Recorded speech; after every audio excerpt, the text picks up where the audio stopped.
Olá, pessoal. Muito bom dia. Agora, em definitivo, aqui é o Leonardo. Sejam muito bem-vindos aí ao nosso webinar. Esse é o nosso último webinar do ano 2016, né? A gente está fechando a série com um estudo construído, né, no âmbito internacional aí pela GFT, referente ao tema de mobile payments ou pagamentos móveis, né?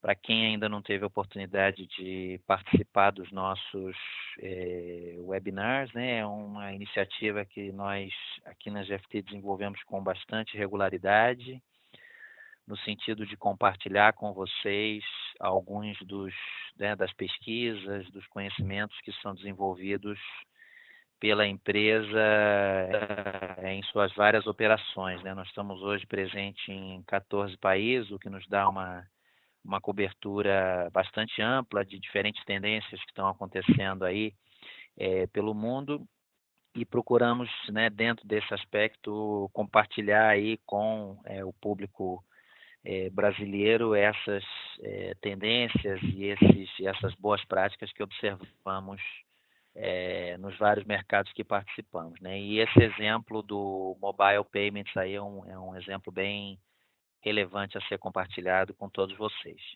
Um pouquinho a dinâmica aqui do webinar, nós vamos ter oportunidade de fazer perguntas lá no fim, mas quem quiser pode vir aqui ou via o chat ou via o painel de perguntas e respostas, me encaminhar perguntas a qualquer tempo, de maneira que é, nós possamos interagir durante a apresentação, tá? Também queria comentar com vocês que algumas pessoas às vezes comentam que o som está cortando um pouco, às vezes há algum tipo de restrição aí na largura de banda do Webex, mas normalmente se restabelece rapidamente, tá? Para quem tiver qualquer contratempo aí durante a apresentação não poder ver, a gente grava essas apresentações e publica no nosso canal do YouTube, de maneira que vocês possam voltar lá e usar isso como uma referência. Queria também compartilhar com vocês que esse webinar ele é o resumo de um grande estudo, né? Eu vou até alternar aqui para esse estudo, para que vocês consigam enxergar aí o estudo que nós desenvolvemos aqui na GFT, né, referente ao tema de pagamentos. Esse é o white paper, vou abrir ele aqui em tela cheia para vocês verem, é o white paper de Mobile Payments 2016. Ele é, enfim, bastante detalhado, né, é um white paper aí de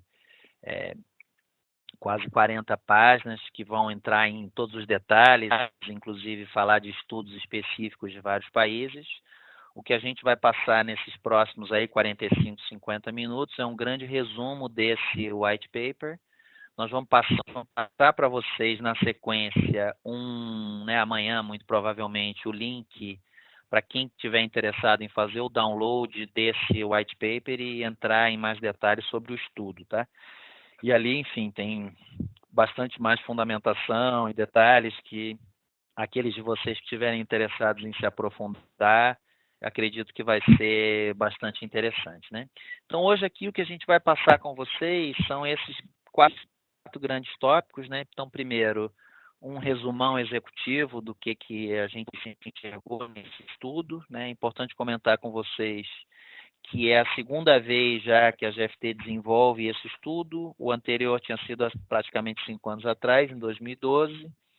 E o interessante é perceber que nesse aí horizonte de 5 anos, praticamente, muita coisa mudou, né? Várias das coisas que pareciam ser tendências naquele momento não se confirmaram, outras que ainda não se mostravam relevantes apareceram, de maneira que o resumo executivo vai mostrar isso um pouquinho para vocês. Depois a gente vai dar essa visão geral do mercado, o que foi observado em relação aos grandes pontos do mercado. Aqui é importante colocar para vocês o papel da GFT é de compilar esse estudo, né, de maneira que nós usamos um conjunto bastante amplo de fontes para compartilhar dados com vocês relacionados ao tema de pagamentos móveis. Depois nós vamos dar a nossa interpretação do ecossistema de pagamentos móveis, ou seja, que tipos de empresas hoje estão participando desse assunto de pagamentos móveis, até finalmente a gente chegar nas recomendações para as instituições financeiras, tá bom? Então, falando um pouquinho do resumo executivo.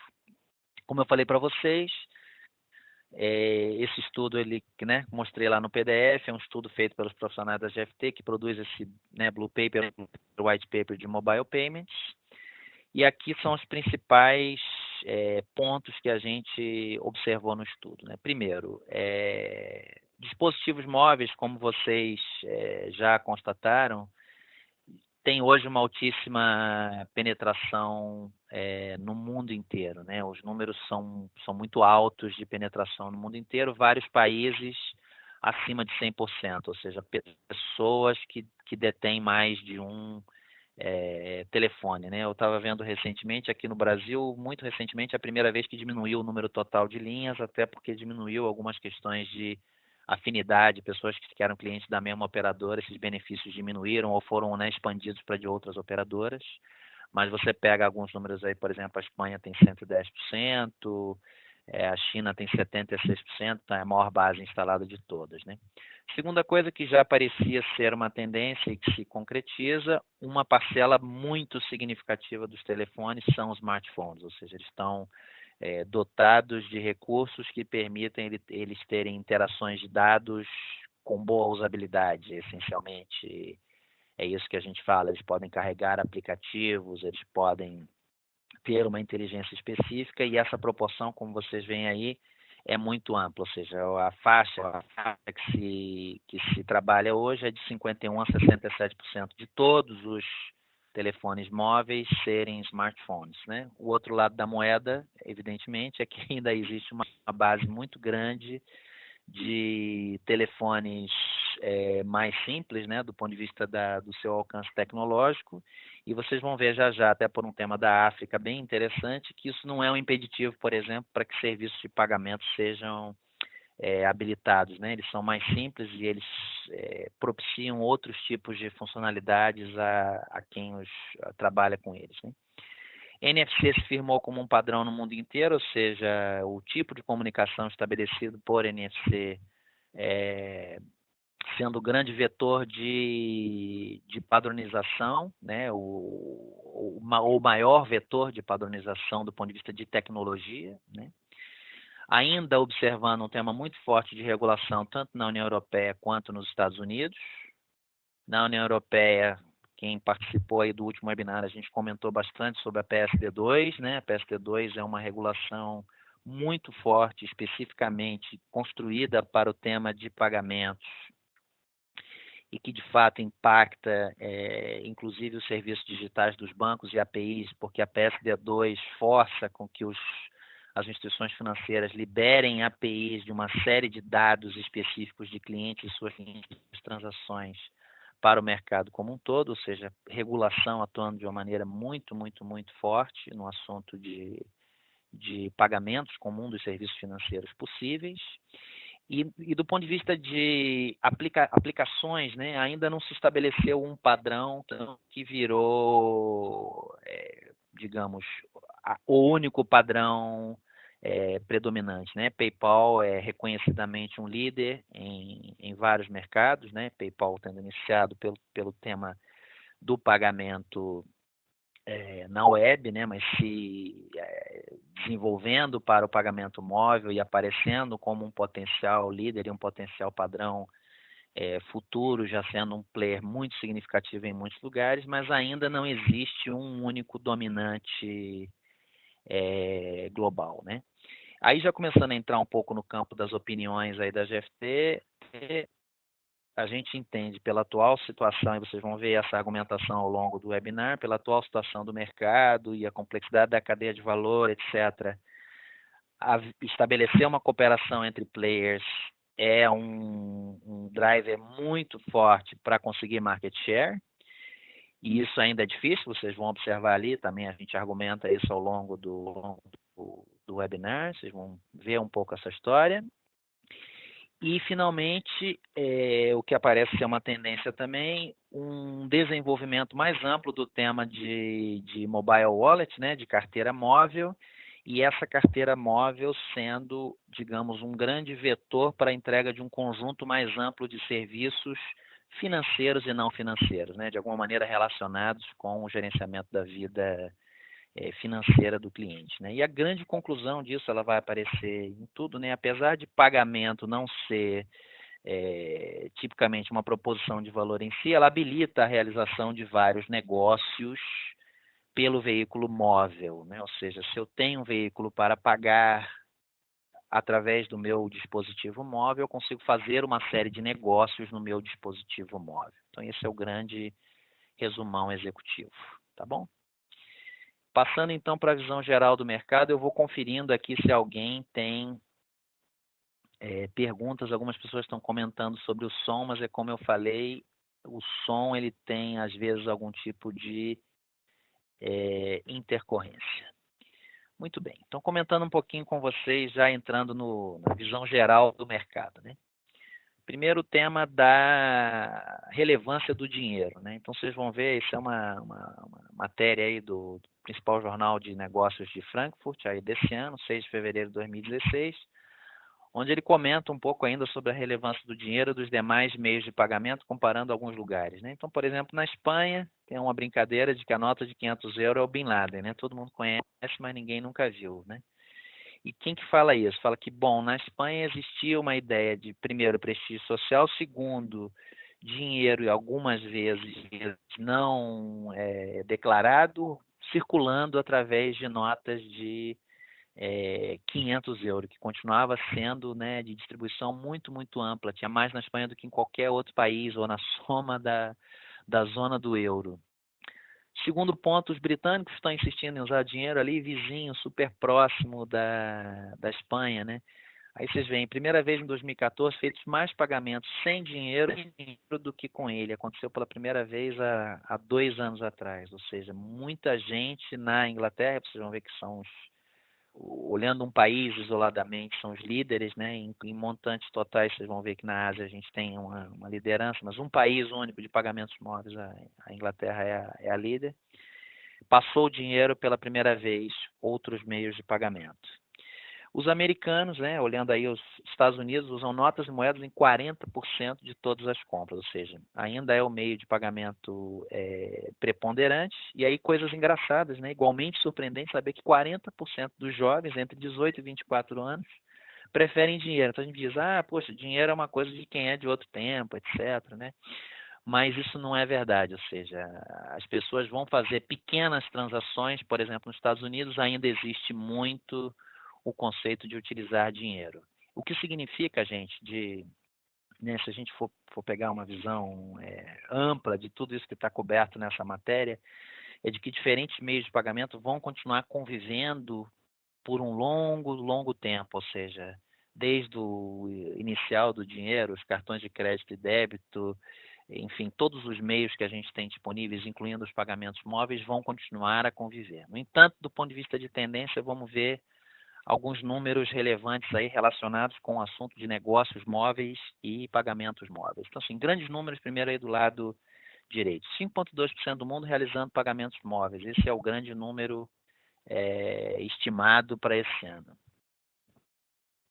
30% das transações globais de e-commerce acontecem em dispositivos móveis, ou seja, as pessoas estão transacionando, fazendo compras, digamos, as compras online, 30% delas acontecem já em dispositivos móveis. E NFC, como a gente falou, cresceu 51 pontos percentuais, ou seja, ainda tem um número muito baixo de usuários, mas cresceu muito em relação ao ano anterior. Aí vamos pegar alguns detalhes desses números. Tamanho do mercado de pagamentos móveis, 450 bilhões de dólares em 2015. Tamanho total de transações via smartphones, ou seja, desse pagamento móvel, quantos foram feitos em smartphones? 214 bi, ou seja, mais ou menos a metade. Crescimento de vendas, transações gerais via smartphone, crescendo 33% ao ano de maneira composta, de 2012 a 2016, muito grande. Smartphones dotados da tecnologia NFC, 44%. Usuários de pagamentos móveis, cerca de 450 milhões, ou seja, esse número é o mesmo daqui, né? 5% aproximadamente da população mundial utilizando pagamentos móveis. Vamos ver algumas definições a mais para dizer onde que está então esses pagamentos móveis, né? A gente tem o que a gente chama o pagamento no POS, ou seja, você de alguma maneira usa NFC, por exemplo, para levar o seu telefone celular até próximo de um POS, ou via web. Tem essas duas possibilidades. Pode acontecer em multicanal, ou seja, na web e no POS. Pode ter o conceito do mobile wallet, ou seja, tipicamente uma plataforma que vai abarcar diversos tipos de instrumentos para realizar pagamentos, então desde cash, cartão de crédito, cupom, ingresso, seguro, várias coisas que valem como meios de pagamento efetivamente. E o pagamento integrado, ou seja, sistemas completos de pagamento. Essas são as grandes definições. Se vocês entram lá, por exemplo, na pesquisa, no estudo, pessoal, essas definições são extremamente refinadinhas, detalhadas. Aqui a gente está passando com vocês um pequeno resumo nisso para vocês terem uma ideia de qual que é a amplitude das coisas que a gente está falando do ponto de vista de pagamentos móveis, né? Então, eles estão feitos em um dispositivo móvel, mas podem ser operacionalizados de maneiras bastante distintas. Vamos olhar como é que está isso do ponto de vista das várias regiões do mundo, né? Esse gráfico aí, a fonte é Statista, por exemplo, então ela dá uma previsão até 2016. E vocês observam aqui uma coisa que é bastante interessante de ver, né? Do ponto de vista dos montantes, África, né? Tem uma quantidade enorme de usuários, né? Chegando a passar a América do Norte, né? Vários de vocês devem ter escutado falar de alguns sistemas de pagamento baseado em celular, baseado em SMS, inclusive bem old fashion, vamos chamar assim, um chamado M-Pesa, por exemplo, que é super conhecido da África. E o que ele vem viabilizar? Ele vem viabilizar que uma população que tipicamente, ou seja, uma parcela significativa é não bancarizada, não formalizada, mas que precisa realizar pagamentos entre si, consiga ter um instrumento para facilitar isso que não seja dinheiro, né? Então, a África você tem esse vetor aí de atender pessoas de uma maneira, pessoas tipicamente de baixa renda, baixo nível educacional, baixa formalização, que não têm smartphones, mas que cresce muito o número de pagamentos móveis. Do outro lado, a gente pega o maior montante, naturalmente concentrado na Ásia, primeiro porque na Ásia tem mais gente do que nos outros lugares, segundo porque você tem países como Japão e Coreia do Sul, né, extremamente desenvolvidos tecnologicamente, que representam uma parcela muito significativa do e-commerce, ou seja, transações eletrônicas acontecendo via mobile, levando um driver muito interessante de crescimento dos pagamentos móveis. A gente vê aqui que a nossa região América Latina ainda tem um número bastante baixo de usuários esperar ou participantes aí de M-Payments, né? Em termos de volume global, já tinha dado o número geral para vocês. 2015 foi 450 bi de dólares e se espera que se chegue a 1 tri de dólares lá em 2019, ou seja, continua tendo um crescimento bastante significativo. O número de 2016, o número aí o Gartner projetou 620 bi de dólares em 2016. Esse é mais ou menos o montante que a gente tem hoje relacionado globalmente, né, em pagamentos móveis. Então, eles são crescentes. Evidentemente que numa escala global, esse montante de grana, apesar de ser grande, ainda representa pouco do total de pagamentos que é feito no mundo, né? E aí, quando a gente olha isso só para o veículo móvel, smartphone, ou seja, eliminando todos os outros tipos de dispositivos móveis, tablet,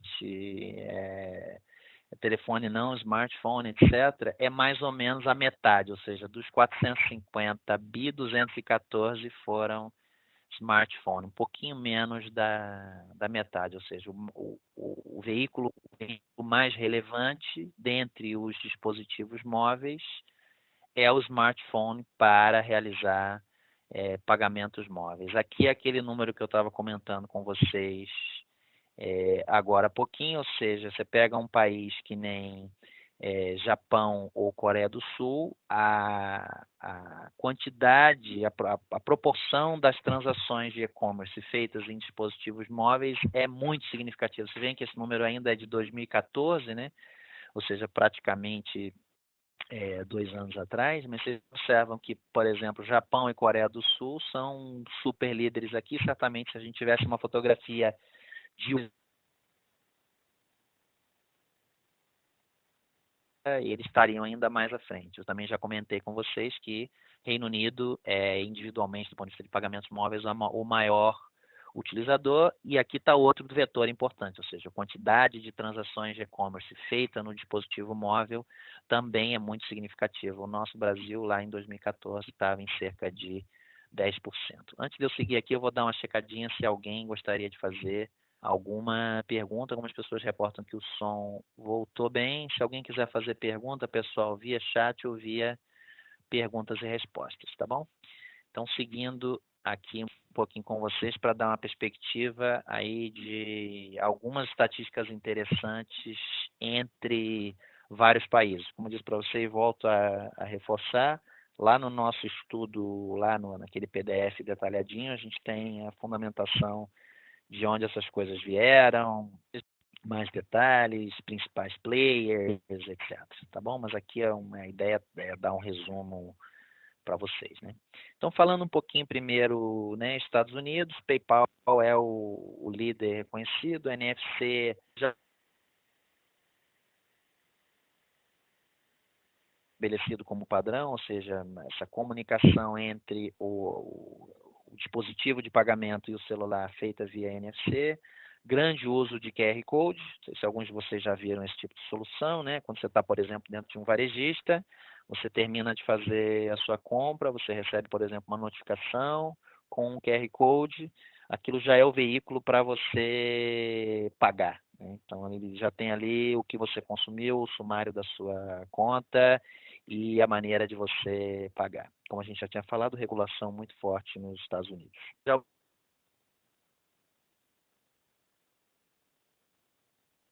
outro extremo do mundo, lá na China, né, três grandes líderes, né, e aí a turma Alipay, Baidu, WeChat, então são os grandes líderes chineses, ou seja, empresas que vieram fundamentalmente do mundo internet, né, saindo desse mundo internet, novos entrantes, com uma perspectiva muito forte de entrada desses caras na União Europeia, ou seja, eles vão sair do seu mercado doméstico enorme, com uma escala gigantesca, e buscar um crescimento lá no mercado europeu e, evidentemente, um crescimento muito forte nos últimos anos, né? Como a gente já falou, a China é a maior base global, quantitativamente falando, de smartphones, né? Qualquer coisa na China é muito, muito grande. Trazendo aqui para o Brasil, a visão do estudo GFT é que ainda está muito difícil identificar um líder, né, de fato no mercado. Então, a gente ainda não consegue, está muito pulverizado ainda o mercado. A GFT vê os varejistas como fortes no tema da inovação, né? Então, vocês vão ver lá na nossa pesquisa, por exemplo, se fala de algumas iniciativas lá de trás já, desde e-commerce de um pão de açúcar, por exemplo, sendo inovador ou facilitando tipos de pagamento, etc.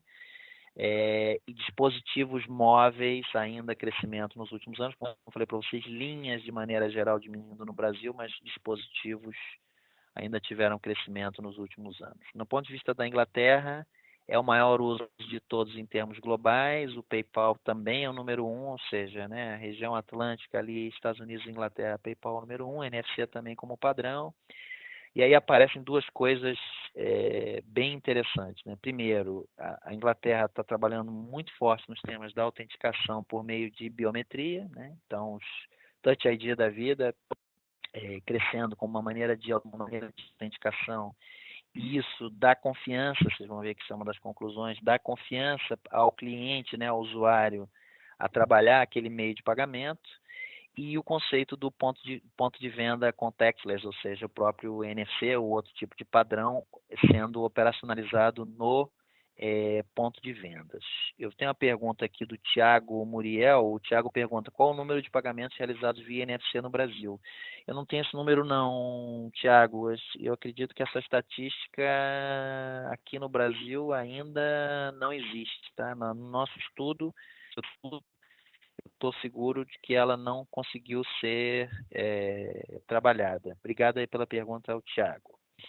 Seguindo aqui, então, e aí começando a falar para vocês dessa história de tendência de 2012 versus fato de 2016. Aí pegando um exemplo da Alemanha, né? Por isso que é legal se vocês depois tiverem a oportunidade de pegar o report e olhar cada um dos países, porque as coisas vão mudando. Então, por exemplo, lá em 2012 havia uma perspectiva de que, por exemplo, na Alemanha, QR Code dispararia. QR Code seria adotado por todo mundo. E o que aconteceu foi que NFC cresceu muito e M-Commerce cresceu muito, ou seja, Mobile Commerce cresceu muito, mas as empresas de QR Code diminuíram ou sumiram ou viraram soluções de nicho, né? Então isso é interessante também colocar para vocês, ou seja, nesse momento, tal a dinâmica que existe do ponto de vista de ainda padrões a se estabelecer, diferentes players dentro dessa cadeia de valor, complexidade dessa cadeia de valor, ainda é muito difícil estabelecer tendências que sejam de longo prazo, né? Então, elas têm que ser revistas com uma dinâmica que está relacionado com a dinâmica do digital, de uma maneira geral, né? A dinâmica do digital está muito veloz, né? E nós todos, como parte das empresas, temos uma natural dificuldade em acompanhar tudo isso com a mesma velocidade que isso acontece, né? Então, é interessante colocar que vocês devem enxergar cada uma dessas constatações como algo que está assim hoje, e às vezes aparenta que vai crescer para uma determinada direção, mas no fim acaba não acontecendo. É um exercício de futurologia bastante complexo, né? Antes da gente sair do assunto visão geral do mercado, queria compartilhar com vocês de que nós da CFT temos uma percepção de que o assunto carteira móvel deve, ou isso de novo no campo das tendências, progressivamente incorporar cada vez um número maior de serviços, né? Então, a ideia da carteira móvel, e já existe um pouco essa visão de que a carteira móvel em si vai ser uma plataforma aberta, né?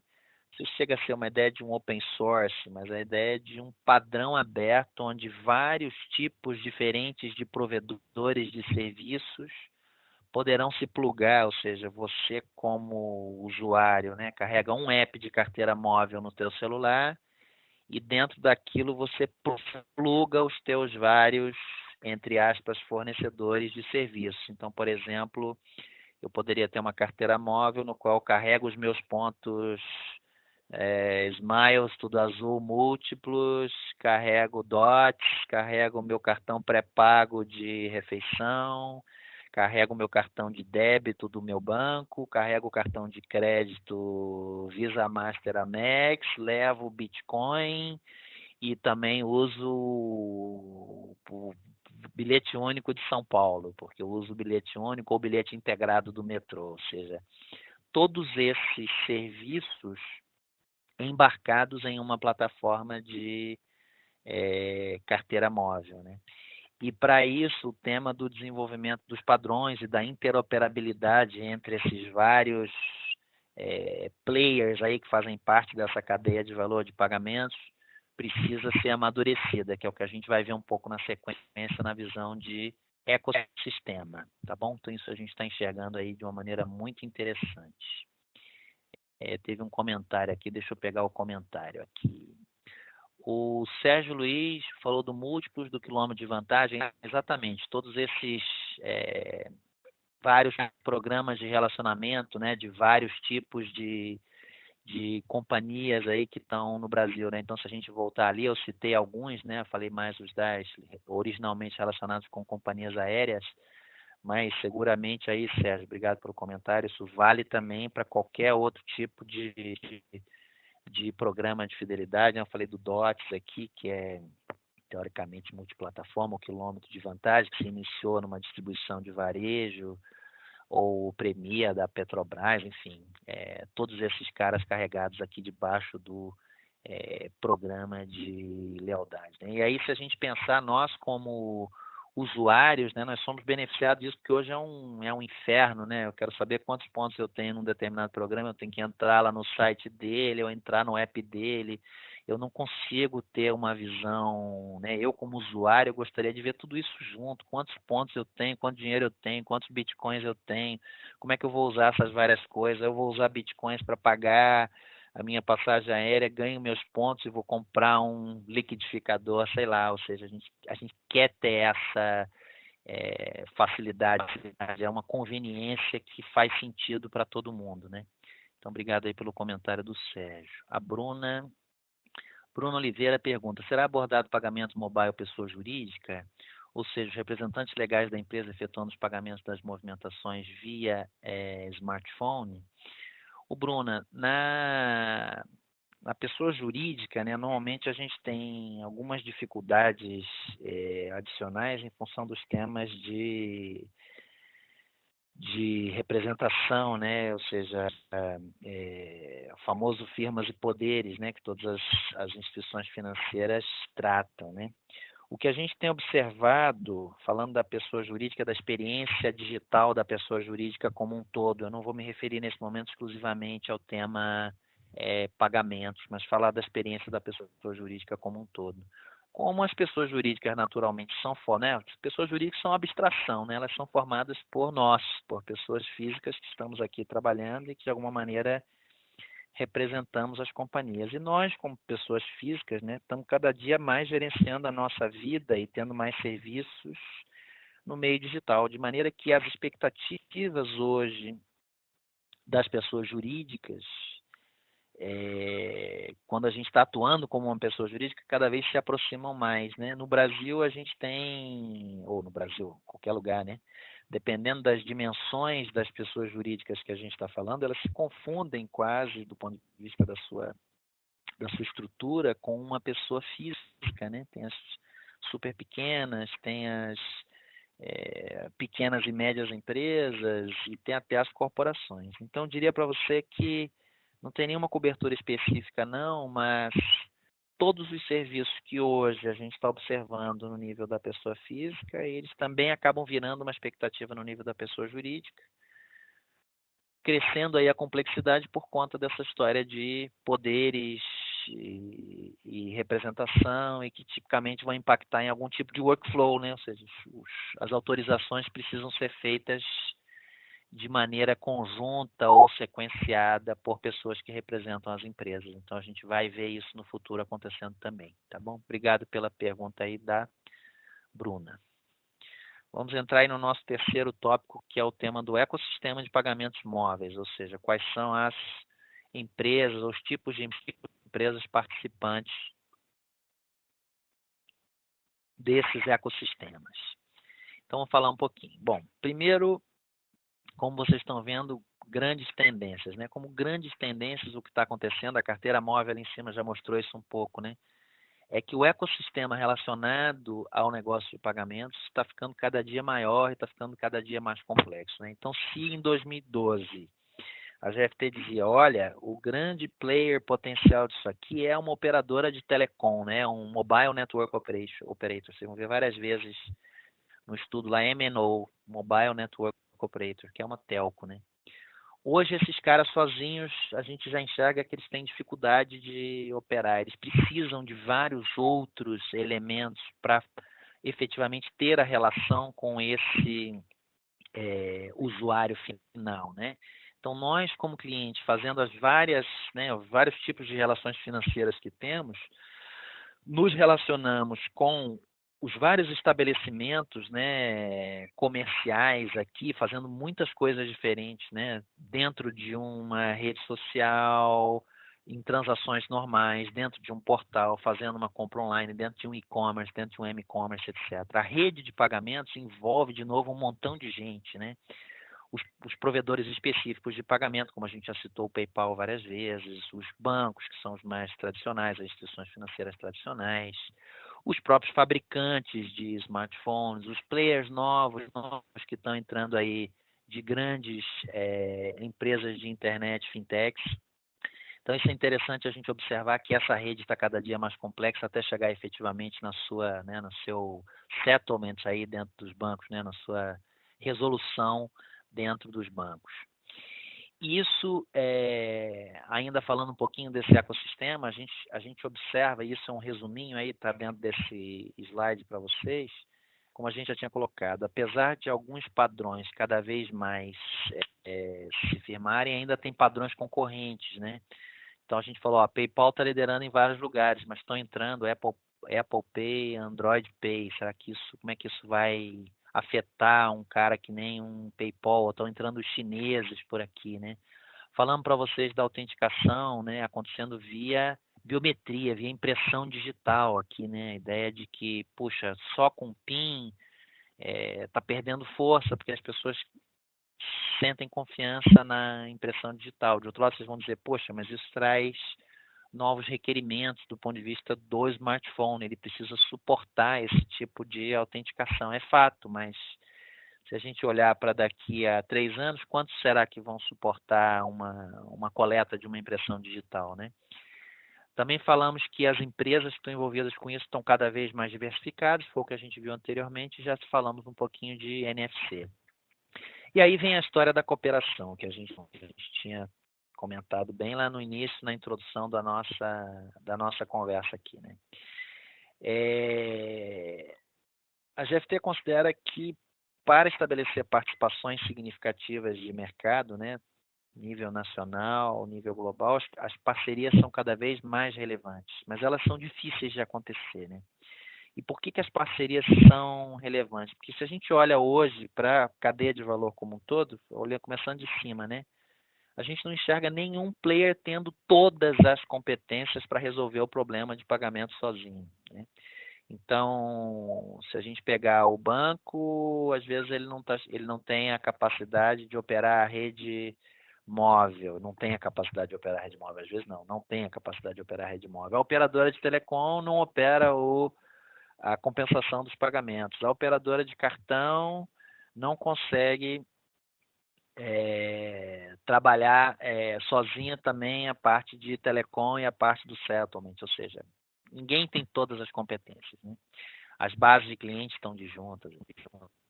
Tem investimento e risco muito alto para um único player, ou seja, alguém que diz, vou me estabelecer novo, isso se complica também porque o investimento e o risco é muito alto, né?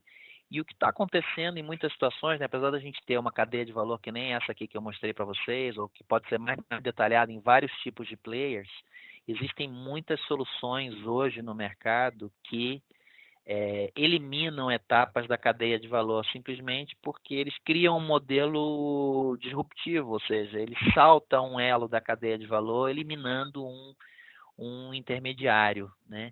Então, isso é importante, né? Dando uma paradinha aqui, só para ver se tem uma perguntinha aqui, pessoal. Tem a pergunta da Bruna, que a gente pegou. Tem uma pergunta do Márcio aqui também, Márcio Castro. O Márcio pergunta, quais são os projetos no Brasil que a GFT tem feito na área de pagamentos? Quais os projetos e skills mais demandados nesta área? Ô, Márcio, eu vou te dar uma resposta aqui meio em cima do muro, tá? Dentro daquilo que se pode colocar de maneira pública aqui. Eu acho que a gente tem algumas iniciativas relacionadas ao assunto pagamentos. Algumas empresas tradicionais do ramo de pagamentos são clientes da GFT, como você sabe, muitos bancos também são clientes da GFT, né? Um vetor que a gente tem observado de uma maneira muito, muito, muito forte é o assunto de APIs, ou seja, que as instituições que disponibilizam serviços de pagamentos exponham estes serviços para que outros players componham novas experiências. Então, isso é um assunto relevante que a gente tem feito em pagamentos. E que tem a ver com esses pagamentos digitais, porque uma vez que um determinado banco, por exemplo, de varejo, ou bandeira de cartão de crédito ou uma operadora de algum tipo de serviço, vale refeição, vale transporte, etc., exponha um serviço de realização de pagamento dentro de uma API e faça isso de uma maneira gerenciada e coloque isso para que uma comunidade aberta de desenvolvedores crie novos apps que vão permitir o pagamento ser realizado, a gente está criando um vetor muito forte para viabilizar esses pagamentos móveis. Tem muitos trabalhos relacionados também com integração, né? Como é que a gente trabalha isso dentro do sistema Core. E, no limite, alguns pagamentos, algumas experiências também de canal, ou seja, interação no próprio mobile. Por exemplo, com o assunto QR Code, a gente está fazendo um projeto que vai abarcar QR Code dentro de um varejista nesse momento. Então, aquela coisa lá do QR Code que a gente estava falando vai acontecer num varejista aqui do Brasil. Esses são alguns exemplos aí para você.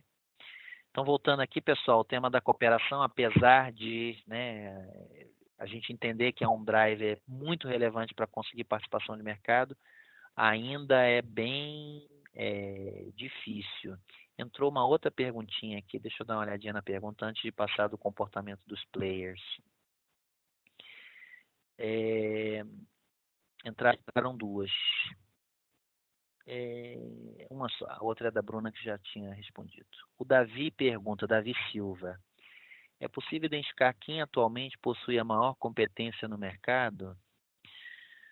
O Davi, talvez esse próximo slide aqui responda a sua pergunta. Ele dá um pouco a visão de que nós temos dos vários, digamos, tipos de players diferentes e como que eles estão se comportando de uma maneira generalista. Dá uma olhadinha nesse próximo slide aqui e a gente tenta ver se eu respondi a sua pergunta ou não, você me ajuda, tá bom?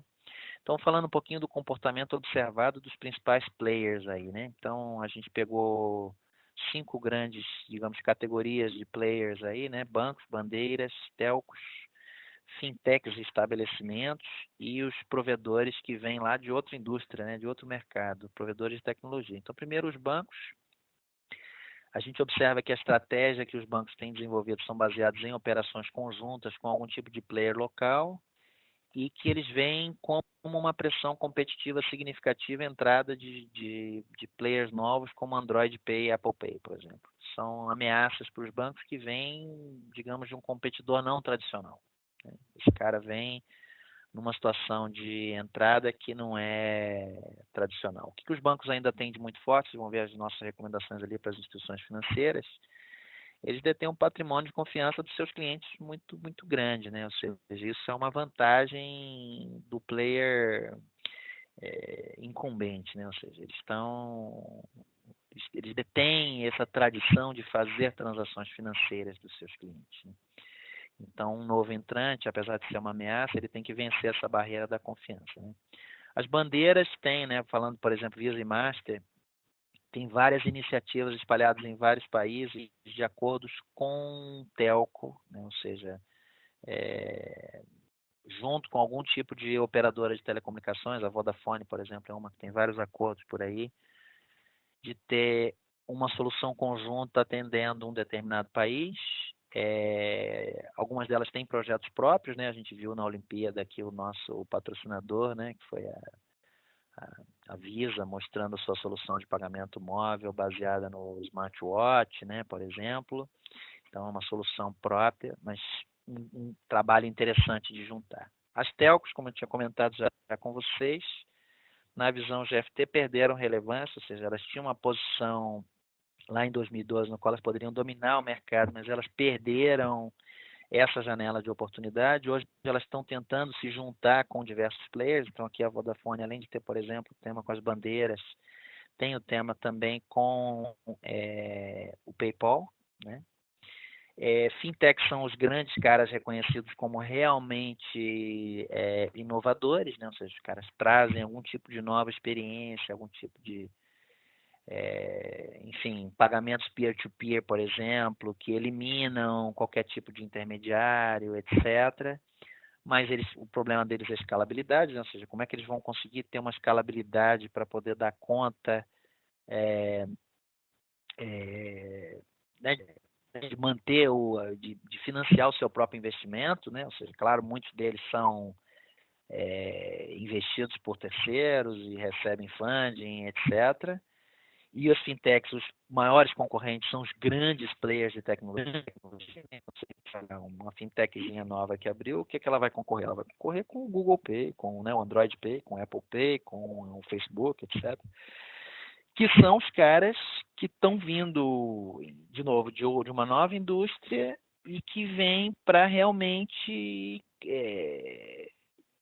romper completamente com o status quo. Por quê? Porque são companhias de enorme porte, com capacidade de investimento, tentando né, implantar novos padrões. Então, por exemplo, na Europa tem, eu já comentei com vocês, o PSD2, Instant Payment, por exemplo, é a ideia de que eu posso fazer uma transação peer-to-peer imediata, ou seja, alguém do outro lado imediatamente vê, como a gente tem praticamente aqui a nossa TED, ela é praticamente imediata como solução de pagamento. O Instant Payments faz isso do ponto de vista digital para N players, não só participantes do sistema financeiro, né? Então, esses caras, então imagina, você está fazendo um pagamento dentro do Facebook para um amigo seu do Facebook que aparece de maneira instantânea, que nem se fosse uma TED. Então, de novo, é uma ameaça muito forte para os players existentes, né?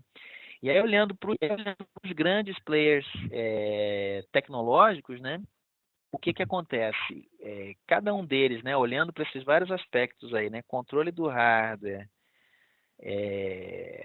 digamos, a sua marca de carteira móvel, biometria e controle do sistema operacional, cada um deles tem as suas vantagens e desvantagens quando um se compara com o outro. Então, por exemplo, a Samsung, que está vindo muito forte com a história do Samsung Pay, que inclusive está fazendo publicidade aqui no Brasil e tudo, né? Onde é o ponto fraco da Samsung do ponto de vista do seu controle do todo, né? O controle dela é muito fraco no sistema operacional, né? Os telefones Samsung normalmente carregados com Android, a imensa maioria deles. Então ela tem pouco controle, exceto nesse treco aí que só meu filho que conhece, né? Só para os super especialistas. De outro lado, Google ainda controlando muito pouco do hardware, né? Tem lá aqueles telefones lá do Google, mas que ainda, por exemplo, aqui no Brasil, nem tem disponível. E Apple com aquela sua boa e velha maneira de controlar tudo, ser tudo fechado, acaba criando barreiras de entrada muito significativas para novos players, né? Então, resumão, as telcos perderam poder, a posição muito promissora de fabricantes de celulares e sistemas operacionais, muito bem posicionadas grandes empresas de web como Facebook, WeChat, etc. Ecossistemas cada vez mais complicados, né? Elas vão atrair valor na medida em que elas tiverem serviços que as pessoas os veem como convenientes, foi o exemplo que a gente passou ali do vários programas de fidelidade, débito, crédito, vale de refeição, vale transporte, etc. Biometria aparecendo como algo muito relevante para garantir segurança e aumentar a confiança das pessoas, e as regulações que estão mudando as coisas de maneira significativa. Para a gente chegar nas nossas conclusões, falando um pouquinho das instituições financeiras, né? Por que essas recomendações são para instituições financeiras? Bom, primeiro porque, evidentemente, a GFT é o lugar que a gente mais conhece, que a gente trabalha há muitos anos e que a gente se dedica. Várias delas também se aplicam para outros negócios, né? Mas a gente tenta opinar aqui onde a gente tem mais conhecimento e pode dividir mais, né? Então, as questões mais relevantes que a gente enxerga. Primeiro, clientes, de uma maneira geral, precisam ser educados sobre os benefícios de pagamentos móveis. Ainda é algo, como vocês viram, relativamente novo, com alcance relativamente pequeno ainda aqui em crescimento. 5% da população ainda é bastante pouco, e as pessoas precisam entender quais são os benefícios. Aquele exemplo lá da carteira móvel é um que eu dei, né?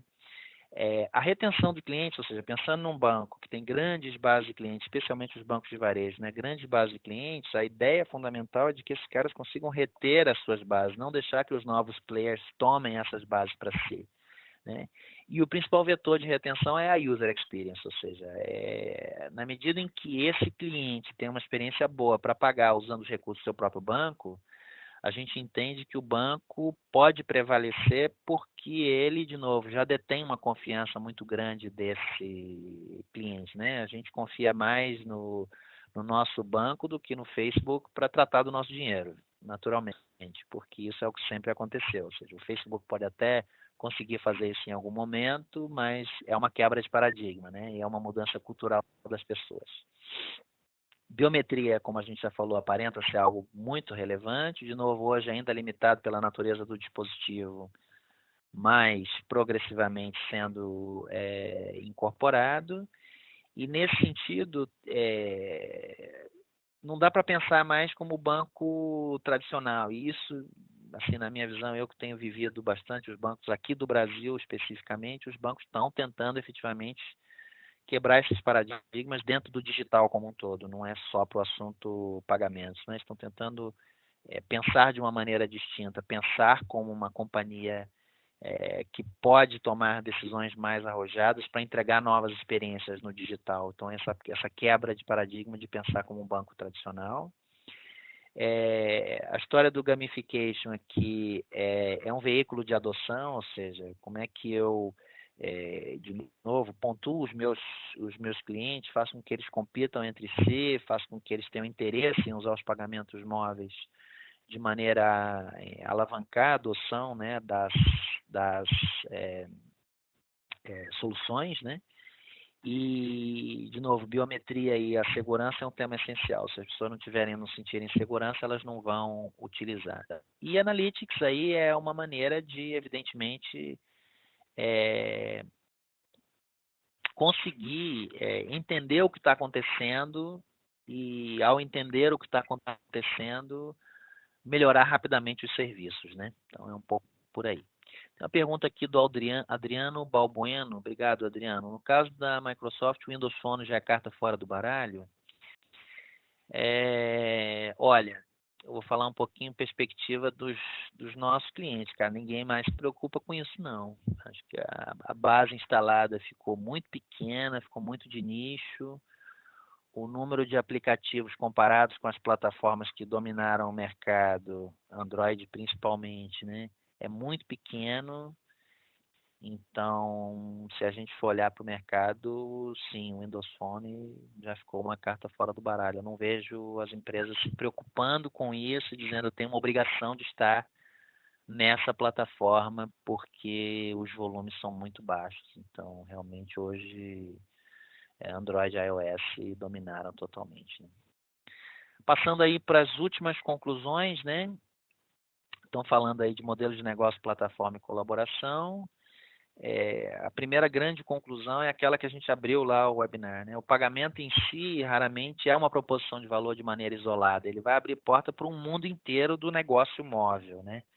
Então, tipicamente, um serviço ele termina com uma situação de pagamento, e o pagamento móvel, então, vai permitir que aquilo aconteça, ele habilita aquele novo negócio, né? E aí, obviamente, você tem que entender o seu papel na cadeia, quem é você? Você é o provedor de serviço, você é o provedor de pagamento, você é o banco, você é a telco.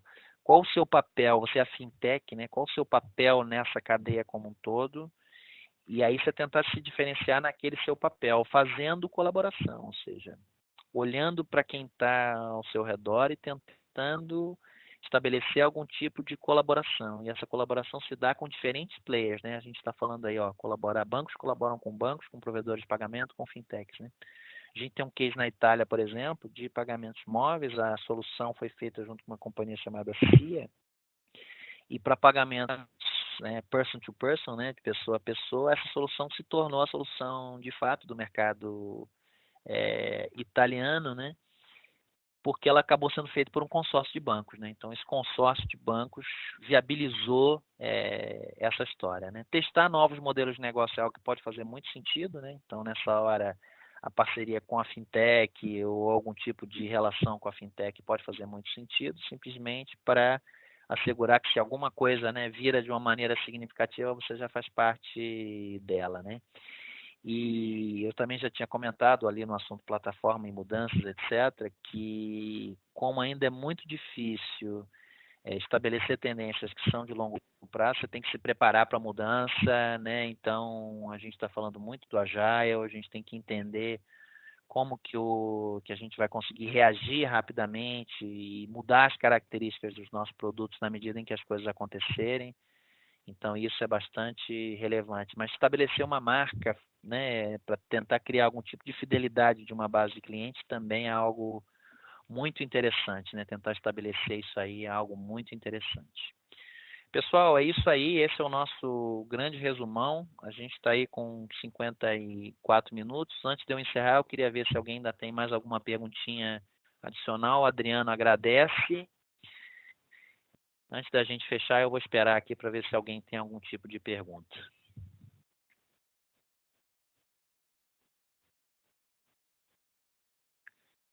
O meu dado de contato está aí, pessoal, na tela. E se vocês quiserem, enfim, tiverem alguma questão, a gente vai mandar para vocês o link do nosso, para você, né, quem quiser baixar o white paper como um todo e ler alguns detalhes do estudo, quiser trocar uma ideia conosco, a gente está sempre à disposição. Queria agradecer a todos, desejar aí uma boa continuidade de dia. Deixa eu ver se o Denise Souza pergunta se a gente irá disponibilizar a apresentação. Denise, fica de dois jeitos. Fica o webinar gravado lá no YouTube e fica também o white paper disponível, tá bom? Pessoal aqui agradecendo, eu também. Um abraço para todo mundo aí, pessoal. Valeu.